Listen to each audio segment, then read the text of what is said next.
Iran से पहले दल में 10,000 से ज्यादा भारतीय वापस लौटेंगे, यानी स्वदेश लौटेंगे। ईरान से छात्र, श्रद्धालु, व्यापारी और टूरिस्ट भारत लौटेंगे। उनके लिए तैयारियां यहां पर दुरुस्त कर ली गई हैं। ईरान में सबसे ज्यादा जम्मू कश्मीर के छात्र इस वक्त मौजूद हैं। ईरान में पिछले 15 दिन से लगातार हिंसा जारी है। विरोध प्रदर्शन चल रहे हैं। इसके चलते हालात बेहद भयावह हो चुके हैं। भारत सरकार ईरान में फंसे नागरिकों को निकालने की तैयारी कर रही है। सूत्रों के मुताबिक भारत सरकार ने नागरिकों को वापस लाने के लिए शुक्रवार से अभियान शुरू कर दिया है। सूत्रों के मुताबिक विदेश मंत्रालय ईरान में मौजूद अस्थिर स्थिति की बारीकी से निगरानी भी कर रहा है और उन भारतीय नागरिकों को घर वापस लाने की सुविधा प्रदान की जा रही है जो भारत लौटने के इच्छुक हैं। तो 10,000 से ज्यादा भारतीय लौटेंगे। पहला दल आज भारत आ सकता है। ईरान से छात्र और श्रद्धालु जो टूरिस्ट वहां पर हैं वो वापस आएंगे। ईरान में जो लोग फंसे हुए हैं, जो भारत आने के इच्छुक हैं, उन्हें लाया जाएगा। सबसे ज्यादा बताया जा रहा है कि जम्मू कश्मीर के छात्र वहां पर फंसे हुए हैं।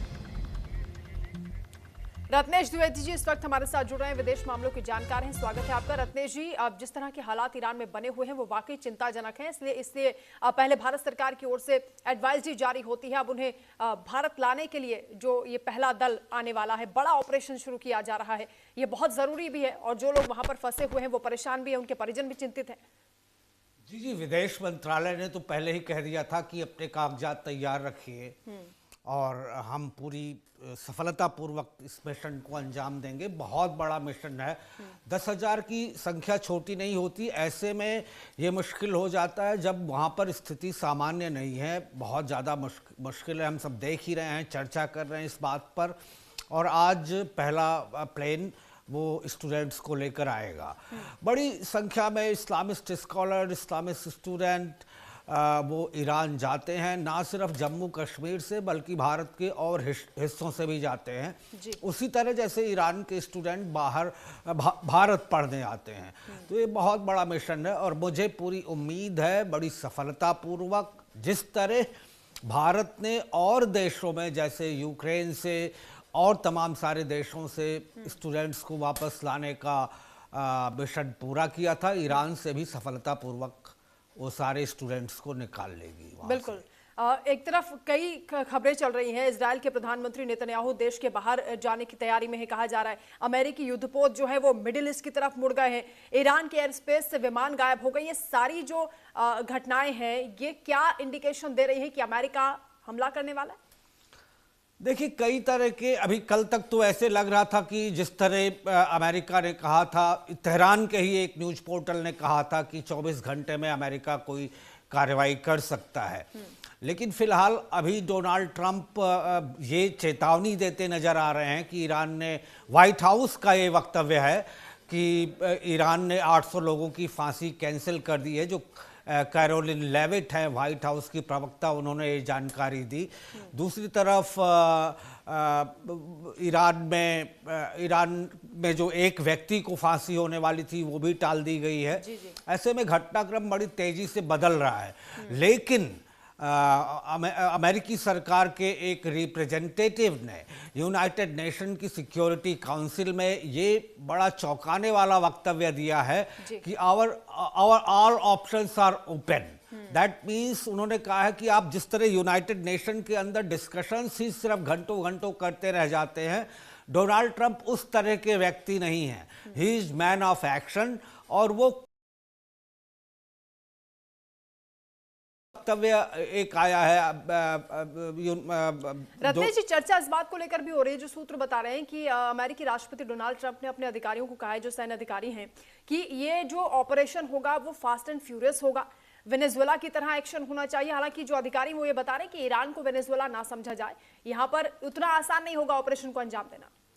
बिल्कुल आसान नहीं है ये। इसके पीछे एक और वजह है, अभी तक हमने शायद इस वजह पे चर्चा नहीं की। ईरान की जो भौगोलिक परिस्थिति है वो पूरब और पश्चिम से बहुत बड़ी बड़ी पहाड़ियों से घिरा हुआ है। जगरोस माउंटेन है, अल्बरोस माउंटेन है, दक्षिण में उसके समंदर है और बीच में बड़ा ही विकट रेगिस्तान है। जब इराक और ईरान वार हुआ था तो इराक की सद्दाम हुसैन की सेनाएं इसी जगरोस माउंटेन में फंस गई थी, वो आगे नहीं बढ़ी थी।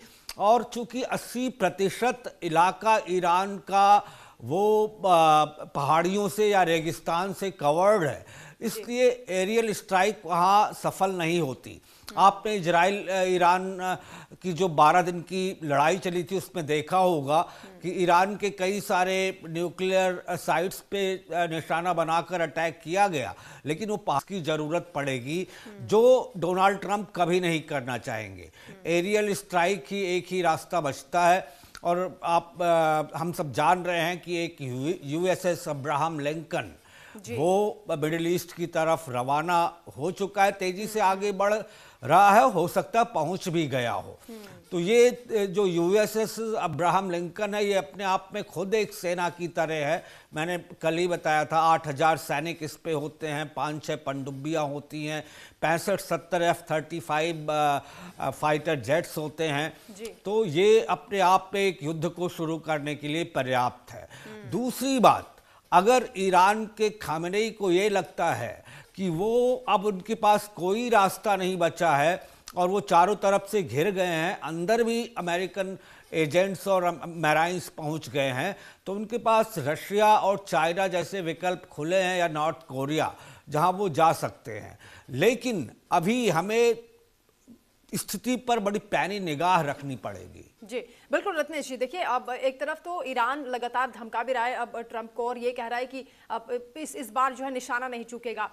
ईरान धमकाता है दूसरे मुल्कों को भी जिनके मिलिट्री बेसिस का इस्तेमाल अमेरिका कर सकता है। खासतौर से लगातार ईरान आरोप लगा रहा है कि इजराइल की बड़ी भूमिका है इसमें। ये जो पूरा ऑपरेशन चल रहा है, जो आंदोलन हो रहे हैं, प्रोटेस्ट हो रहे हैं, उसमें कुछ हिस्सों को वो मानते हैं कि चलिए महंगाई के मुद्दे पर, बेरोजगारी के मुद्दे पर हो सकता है कि लोग नाराज हैं, लेकिन एक बड़ा तबका जो सड़कों पर है उसके पीछे ये साजिश है अमेरिका की, और इजराइल को वो बड़ा जिम्मेदार मान रहा है। इजराइल की भूमिका को आप कैसे देख रहे हैं? देखिए, अमेरिका और इजराइल ये आज से नहीं, शुरू से ही ईरान के न्यूक्लियर प्रोग्राम को लेकर चिंतित रहे हैं। और जो CIA की रिपोर्ट रही है या ब्यूरो ऑफ एटॉमिक साइंटिस्ट एक जर्नल आता है उसकी रिपोर्ट रही हो, वो ये बताती है कि अगर ईरान को थोड़ी सी भी स्वतंत्रता मिले, उसके न्यूक्लियर प्रोग्राम की स्पाइंग ना की जाए, तो वो महीने, 2 महीने, 6 महीने में अपने न्यूक्लियर आर्सेनल्स तैयार कर लेगा।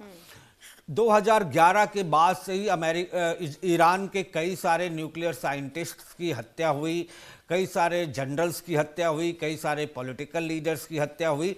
ईरान का मीडिया और ईरान के जो सुप्रीम लीडर हैं, धार्मिक गुरु खामेनेई, वो ये मानते हैं कि इसके पीछे मोसाद का या CIA का हाथ है, क्योंकि मोसाद के अंदर ही एक क्षमता है कि वो IRGC जो है, ईरानियन रिपब्लिकन गार्ड्स, जो एलीट आर्मी मानी जाती है, उसकी सुरक्षा कवच को भेदते हुए अंदर घुस के ईरान के मार सके।